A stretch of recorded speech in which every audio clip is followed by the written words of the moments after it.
Twitter poll question of the day at Locker Room 973. After the 5-0 loss to Montreal, are you still confident the Flyers can still win the series? At Locker Room 973, at 973 ESPN is where you can vote right now. Scooter, 85% say yes, they can. 15% say no. Keep the votes coming in. And what time is it now, Scooter?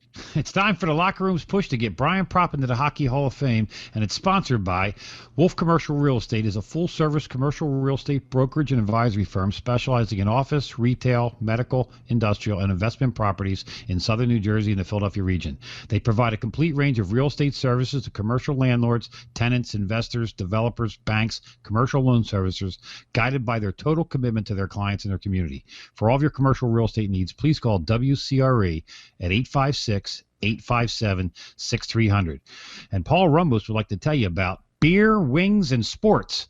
PJ's Wellahands is the place to be and to get all three. Philly sports are back in action. Catch every game at PJ Wellahands, where every seat is the best in the house.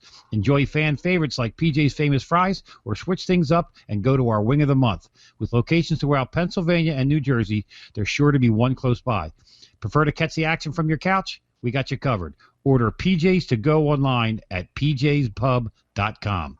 Now let's go to the Barb's Harley-Davidson Sports Hotline and welcome in former Flyers coach and Stanley Cup champion, Mike Keenan. What's up, Mike? How are you doing today, guys? How you doing, Coach? Excellent. Just riding out the storm like everybody else. and watching hockey. Yes, absolutely. Thank God we have that on. The best time of the year, right, Coach? So, hey, Exactly. Mike, listen, You can binge on hockey today. Yeah, that's for sure. Sorry. So we've, I kind of gave you a brief thing via email what we've been doing. We've been doing this push to get Brian Propp into the Hockey Hall of Fame, and we're thrilled to have you on. You were his coach through those big years, and through the 84 to 88. Let me ask you something. I mean, what do you think was Brian's best attribute from the coaching side that he brought to the team, each night and every game?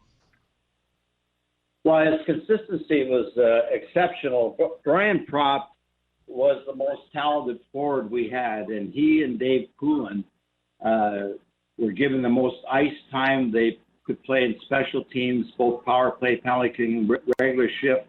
Their line mate was Tim Kerr for the most part, but Brian had the skill set, and in my opinion at the time, was our best forward in terms of talent and consistency.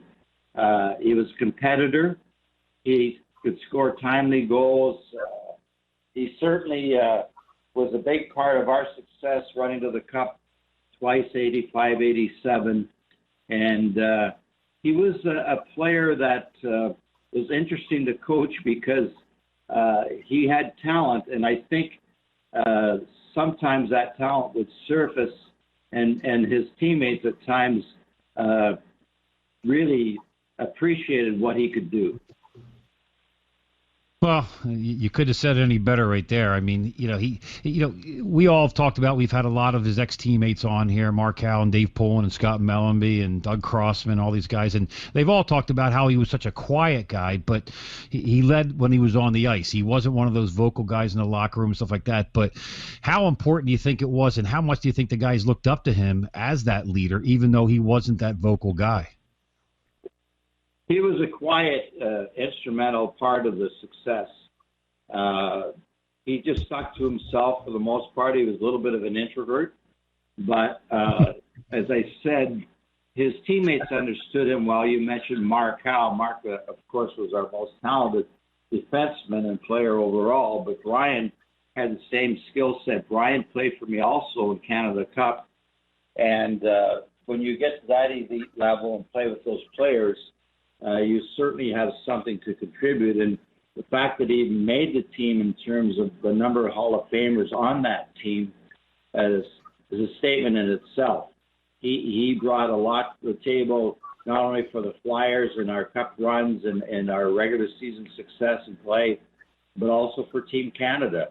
And that was a huge accomplishment for us to win the gold medal, and he was a big part of that as well. We're talking with former Flyers coach and Stanley Cup champion Mike Keenan. Of course, Iron Mike brought us 3 Patrick Division championships and 2 Stanley Cup appearances. Coach, you had a reputation of being real tough on the guys. You've seen a lot of hockey players. Where do you think Brian ranks? I mean, should he be in the Hall of Fame, in your opinion? Because, like I said, you've coached a lot of teams. You won the Stanley Cup. Where do you think Brian belongs? Brian definitely belongs in the Hall of Fame, but, fellas, you have to remember there's a lot of people that aren't in the Hall of Fame that should be, and some, not saying this disrespectfully, but have been put in the Hall of Fame that don't have the same credibility that maybe others did. So I'm not sure of the process and how it all works, the simulation of the group that selects the players to the Hall. I think there is some political issues there, not particularly for Brian, but for overall. And I'm glad you're taking the time and effort to at least illustrate his ability and compare it to others to put him in the Hall of Fame, because that's sometimes what it takes. Hey, Coach, I just alluded to it earlier that, you had a reputation of being real strict with the guys. As you got older and as you matured as a coach, and with different players, did you have to change your coaching strategy to accommodate the players you had? And how important is it for a coach to have leaders that can help you, modify or help you discipline the team? Well, first of all, yes. You evolve as a coach. I coached hockey for over 5 decades. So over the course of that time, as you know, the individuals, in terms of their expectations and the behavior of the individuals and the attitudes change as they do in terms of even society. So your ability to make the adaptations and any successful group is intrinsically driven by the leaders in the room. And that, in our case, you mentioned some of the guests you've had on, all were part of it. It was an unselfish group, and that's how we succeeded. We weren't maybe the most talented team, but we maybe have been described as the best team. And collectively, we were greater than the individual parts. And that's because everyone in that locker room took a role on, understood their role, and did their job, and was proud to be part of that successful solution that we had in Philadelphia. But yes, you have to, as a coach, evolve and understand people and understand society and understand changes. And if you're able to do that, then you can coach for 5 decades. Well, I'll tell you what, Mike. I mean, we, I've talked about this numerous times because I felt, I lived with Brian and Scott Melby during the 80s and even Rick Tocchet for a little while. And, I got to see, how that team bonded. You had the veterans like the Howes, the McCrimmons, the Poulins, the Props, the Kerrs, and guys like that. And then you had this young group of guys, Peter Zezel and Rick Tocchet and Derek Smith. And, I've always said that young group of guys helped push even some of those veterans because they wanted to win just as much as anybody. And we've been lacking that here for the last couple of years here in Philly. And we're starting to actually see some of the youth of the Flyers now are starting to really maybe push the Giroux and the Voracek and say, hey, listen, if we all come together, we can win this. So I appreciate, and that has a lot to do with coaching. Mike, you obviously had a lot of making sure that team bonded together. They stayed together after games. They hung out and they did things. So I think that's important. And I've been coaching for 25 years. And boy, the difference when I started in the mid 90s to now, try to coach a player today that, his mommy's going to rub his belly when he goes home every night. It's not easy. It really isn't. Well, because Go ahead. I was still coaching in 2018 in a different culture, Russia and China. But again, you're right. You have to make the adaptation as a coach to the needs of the players. And you're talking about veterans at the time. You know that Brian and Dave and Timmy Kerr were 26 years old. Mark, I think, was 20. Mark Howe was 29. He was the oldest player. Brad McCrimmon, the Beast, wasn't that much younger, but there was a really young group that were driven to win and succeed. And the guys like you mentioned, Melleby, Talk, are real fierce competitors. They set the tone as well and pushed young Peter Zezelms, God bless his soul, and many others. But Dvorak was the oldest. Miroslav. And the oldest player. But, Miroslav, but he didn't play as much as the core group that you're describing. So, yeah, they were bonded for sure. They stuck together. They were together all the time, on the ice and off the ice. They enjoyed each other. And as I said, the team became bonded, even to the tragedies of Pelly and then, the surgence of Ronnie Hextall in goal. So it was a really fabulous opportunity to coach a group of people like that. And Brian, we're talking with Mike. A big part of it. We're talking with Mike Keenan, former Flyers head coach. Of course, he won the Stanley Cup with the New York Rangers. Coach Keenan, I just want to ask you a quick question. Out of all the teams you coached, what team is the closest in your heart? Would it be the Stanley Cup champion team, or?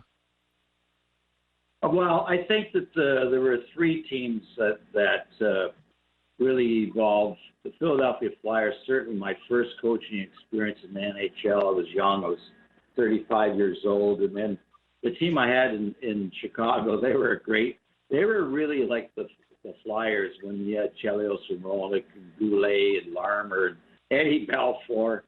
And of course, you can never say that the team that went to Stanley Cup together, that was an incredible group of players as well. And all three teams had the same ingredient in terms of their bond for each other and their unselfish attitude towards what their role would be, accepting what their role would be, and then doing it to the best of their ability every night. And that's how you succeed. Hockey is a team game, an ultimate team game. If you don't come together, push each other, have the expectations for each other, you don't succeed. Hey, Coach, we're having a great time chatting with you. Would you mind holding over for a break so we can talk to you about the current Flyers situation? Sure can.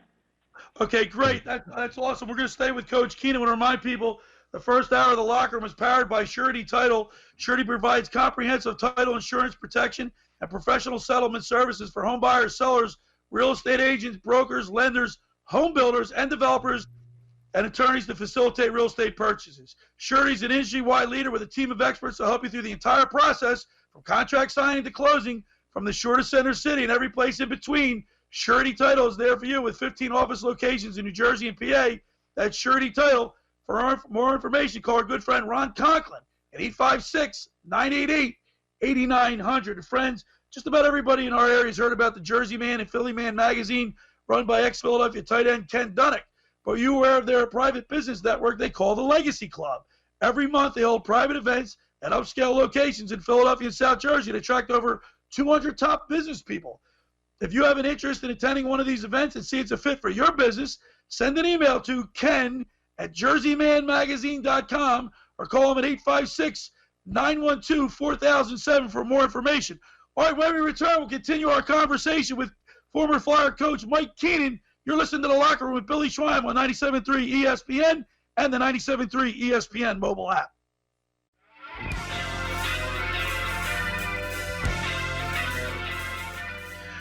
All right, we're back here in The Locker Room with Billy Schweim on 97.3 ESPN and the 97.3 ESPN mobile app. We've got former Flyers head coach Mike Keenan with us. And Coach Keenan, it's a privilege to be able to talk to you about hockey. And we're getting along. It's Game 2, the Flyers and the Montreal, or Game 3 coming up. The Flyers, between the Flyers and the Montreal Canadiens. Have you been watching the series? I've been watching some of the series, and I started to laugh when I first saw the Flyers and Canadiens. It reminded me of the brawl we had in '87. I was just going to bring that up, Mike. You were the coach in the great '87 season, and the brawl. I guess it was Claude Lemieux who was going to shoot the puck in the net, and Eddie Hospodar went after him. And is it true that you locked Ron Hextall in the bathroom so he couldn't get out? Well, it was true that I locked him in the locker room so he couldn't get out. I said, Hexie, as much as you want to be a part of it, he said, I'm letting my team down. I said, you will if you break your hands, so stay here. And I'm not letting you out, period. Right. You did let Doug Crossman out in his flip-flops, though, so. We had Cross on the show. Unbelievable as well. Mr. Snyder told me, get out there and get him off the ice. I said, I'm not going out there with my shoes on. I said, you go out there with your shoes on.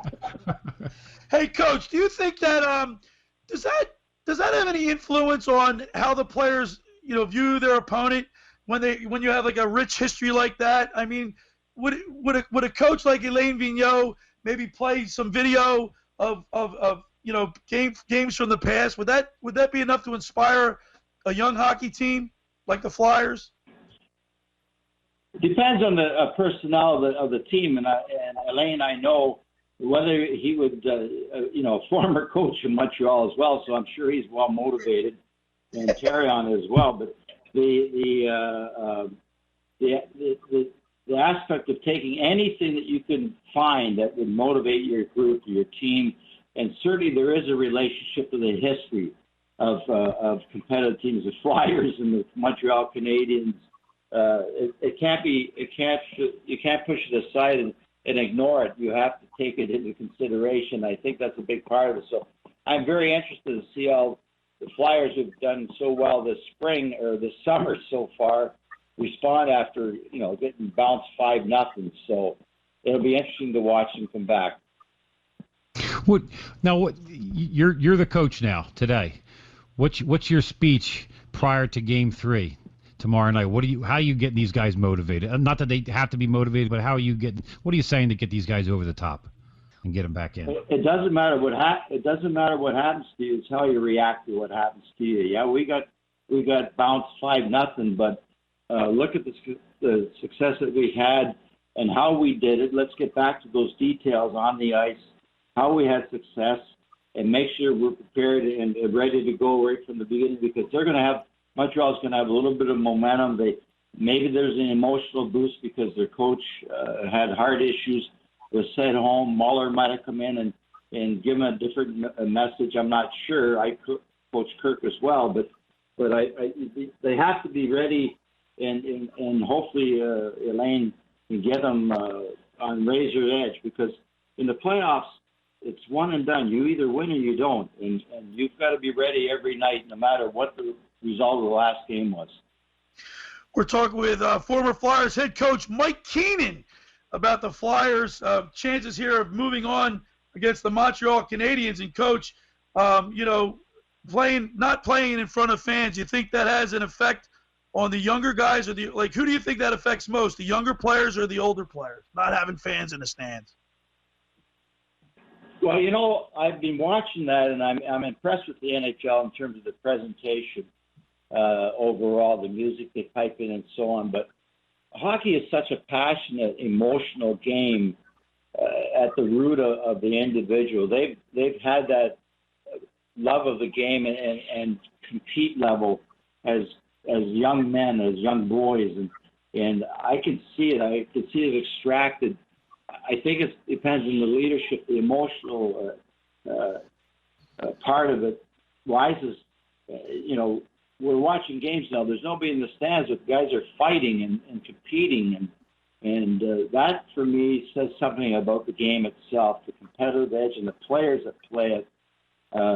It's meaningful, and they have to get that personal edge, and then they have to get the emotional edge as a team to be able to rise to a different level, and that's what it takes to win the Stanley Cup. Yep, absolutely. Well, Mike, you're eighth in all-time wins in coaching in the NHL with 672 wins, which is an incredible feat. And we're wrapping up our segment here, but I'll steal a line from Remember the Titans. You're a Hall of Fame coach in my book. So Yeah, we absolutely. appreciate you coming on. What you did with the teams here in Philly, it was incredible. And though they might say you were tough on them, I think a lot of them deserve being tough on, and I think it helped them become successful in not only their hockey career but in life. So we really appreciate you coming on today and talking with us about the Flyers and Brian and everything. Thank you so much for having me, guys. Great memories in Philadelphia. To the fans, they were really supportive of our group.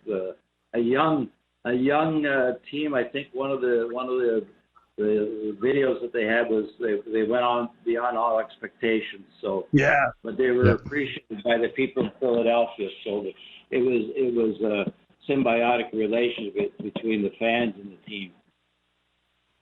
All right, Coach Keenan, thank you so much. We really appreciate the time, and we look forward to talking to you again in the future, and thank you so much for coming on. Thank you, and good luck to Brian. Yes, thank you. I'll give him your best today. Thank you, guys. Okay. All right, Mike. See you, bud.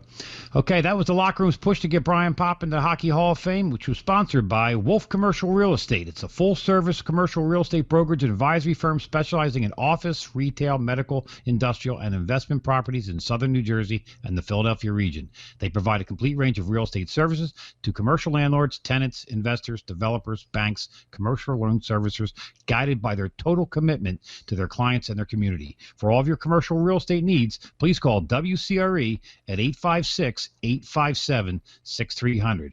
And Paul Ramos would like to tell you about beer, wings, and sports. PJ Wellahans is the place to get all three. Philly sports are back in action. So catch every game at PJ Wellahans, where every seat is the best in the house. Enjoy fan favorites like PJ's Famous Fries, or switch things up and go with our Wing of the Month. With locations throughout Pennsylvania and New Jersey, there's sure to be one close by. Prefer to catch the action from your couch? We got you covered. Order PJs to go online at pjspub.com. All right, of course, Coach Keenan appeared via the Barb's Harley-Davidson Sports Hotline.